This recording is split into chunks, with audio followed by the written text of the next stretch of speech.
Em um tempo em que o mundo ainda respirava os ares da criação, um homem ouviu uma voz que nenhum outro ousava escutar.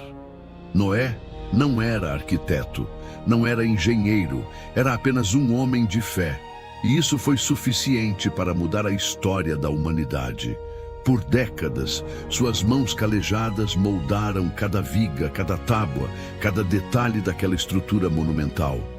Uma arca de madeira de gofer, 138 metros de comprimento, 23 de largura, 14 de altura, erguida no meio do nada, longe de qualquer mar, longe de qualquer rio.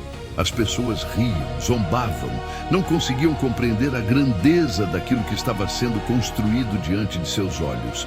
Mas Noé construía, dia após dia, ano após ano, com uma precisão sobrenatural, cada compartimento, cada andar, cada detalhe selado com piche, como se mãos invisíveis guiassem as suas. Quando a última tábua foi fixada, o céu escureceu. A grande porta se fechou e o mundo jamais voltou a ser o mesmo. Na vasta planície da Mesopotâmia, onde o rio Eufrates espelhava as estrelas, uma civilização no auge de seu poder concebeu o sonho mais audacioso da história humana: tocar o céu com as próprias mãos. Uma só língua, uma só voz, um só propósito. Milhares de trabalhadores em perfeita harmonia, erguendo a obra mais imponente já imaginada pelo homem, a Torre de Babel. Tijolos cozidos com maestria, unidos com betume, empilhados com precisão extraordinária. Andaimes de madeira subindo cada vez mais alto. Arquitetos geniais projetando cada nível com ambição crescente. A torre desafiava a gravidade, desafiava o horizonte, desafiava o próprio céu. As pessoas olhavam para cima e mal conseguiam ver o topo. Era a prova máxima da capacidade humana. Um monumento à inteligência, à organização, à determinação de um povo unido. Nunca antes na história tantos homens trabalharam com tamanha perfeição. E foi exatamente nesse momento, no auge de toda aquela glória, que o silêncio chegou e tudo mudou.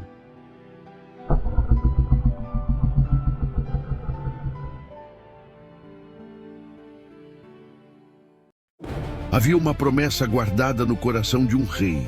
Davi sonhou, mas foi Salomão quem construiu.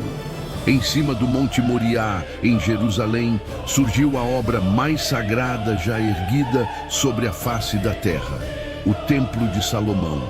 Uma estrutura que não era apenas pedra e madeira.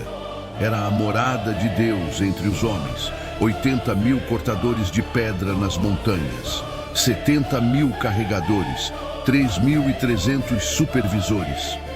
Durante 7 longos anos, as mãos de Israel trabalharam com devoção absoluta.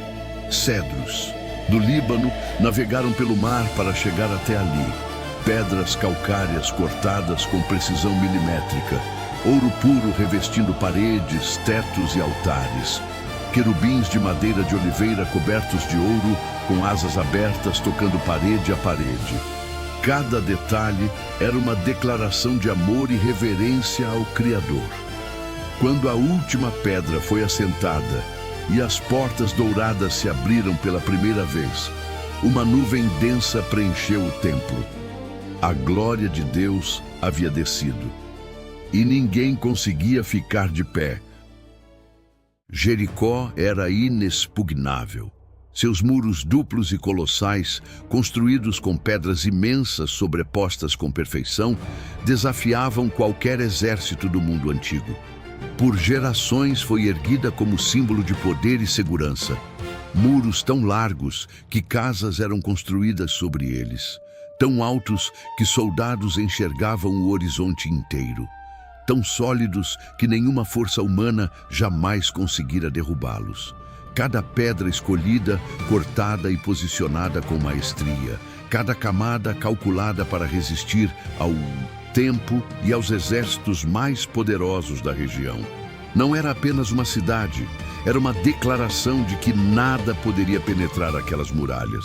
Engenheiros brilhantes a projetaram, milhares de trabalhadores a ergueram. Gerações inteiras a admiraram como a maior obra de defesa já construída naquela terra.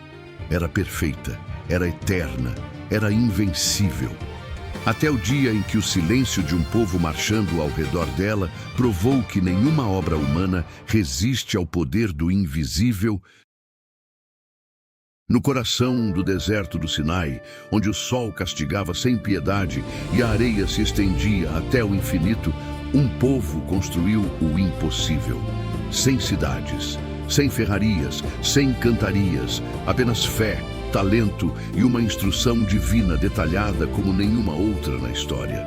Bezalel foi escolhido por nome, preenchido de sabedoria, inteligência e conhecimento para trabalhar em ouro, prata e bronze, para esculpir pedras preciosas, para entalhar madeira, para criar madeira de acácia revestida de ouro puro. Cortinas de linho finíssimo bordadas com querubins em fio azul, púrpura e escarlate. Colunas de prata, bases de bronze, cada detalhe medido, calculado e executado com perfeição sobrenatural. No meio do deserto, sem recursos, sem infraestrutura, sem universidades, nasceu uma das obras mais refinadas e elaboradas já construídas pela mão humana. E quando a última cortina foi pendurada e a última peça encaixada no lugar, uma nuvem desceu. E a glória preencheu cada centímetro daquele lugar sagrado.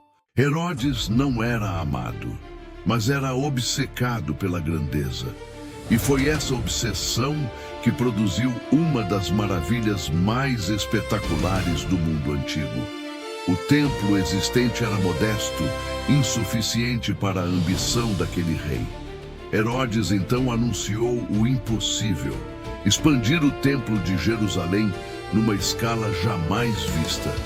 10.000 trabalhadores, 1.000 sacerdotes treinados como pedreiros para trabalhar nas áreas sagradas. Pedras calcárias colossais, algumas pesando centenas de toneladas, cortadas e transportadas com engenharia impressionante. A plataforma do monte do templo foi expandida artificialmente, uma das maiores estruturas de contenção já construídas na antiguidade. Mármore branco reluzente, detalhes dourados que brilhavam ao sol como chamas. Visitantes de todas as nações chegavam a Jerusalém e paravam imóveis diante daquela visão. Diziam os que a contemplaram: quem nunca viu o templo de Herodes, nunca viu uma obra verdadeiramente bela em toda a sua vida.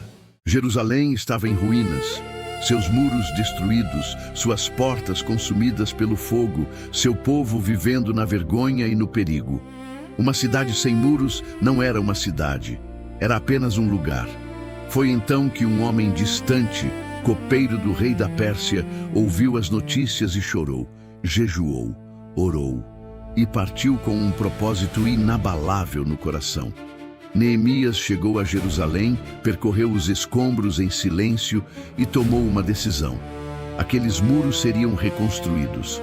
O que parecia impossível tornou-se realidade em 52 dias.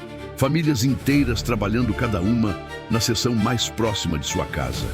Sacerdotes, comerciantes e jovens, todos com ferramentas em uma mão e armas na outra.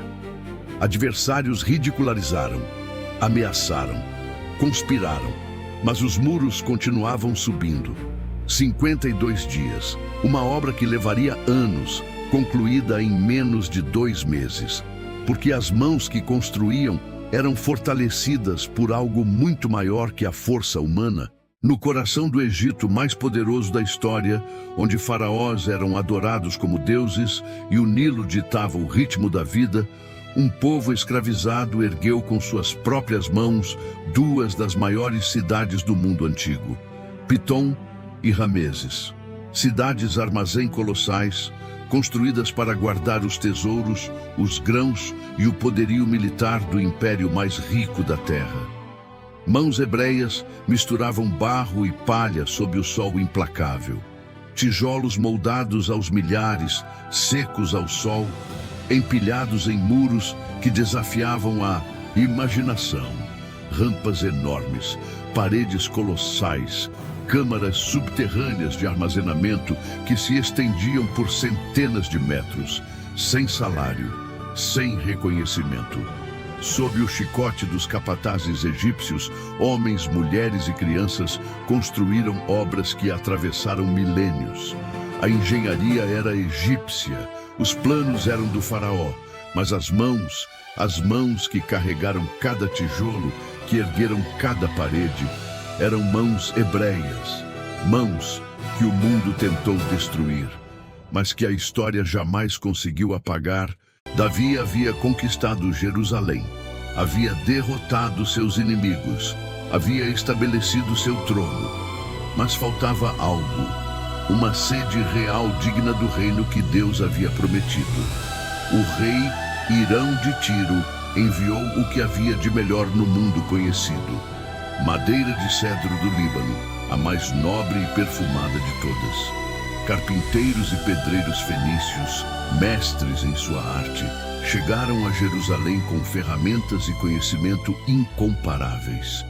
Pedras calcárias cortadas com precisão impressionante foram transportadas morro acima.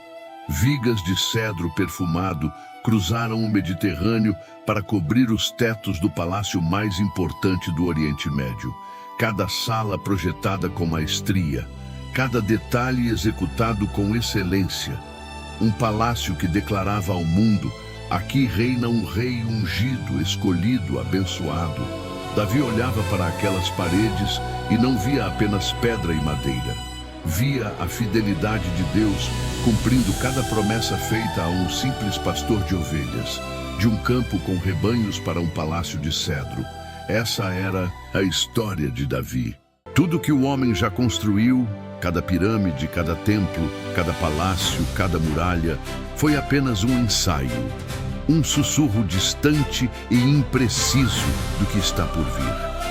A nova Jerusalém não será erguida por mãos humanas. Não precisará de arquitetos, engenheiros ou trabalhadores. Ela descerá do céu, pronta, perfeita, eterna, como uma noiva adornada para o seu esposo. Seus muros de jaspe puro, suas fundações adornadas com safira, esmeralda, rubi e ametista. Suas 12 portas, cada uma esculpida em uma única pérola gigantesca. Suas ruas de ouro tão puro que parecem cristal transparente. Nenhum sol, nenhuma lua, nenhuma escuridão. A glória de Deus será sua única e eterna luz. Tudo que os olhos humanos já consideraram grandioso, majestoso e impossível palidece completamente diante dessa visão. Porque essa cidade não foi projetada por um rei, não foi sonhada por um arquiteto genioso, foi preparada pelo próprio Deus para receber para sempre, em amor eterno, aqueles que Ele escolheu e amou desde antes da fundação do mundo.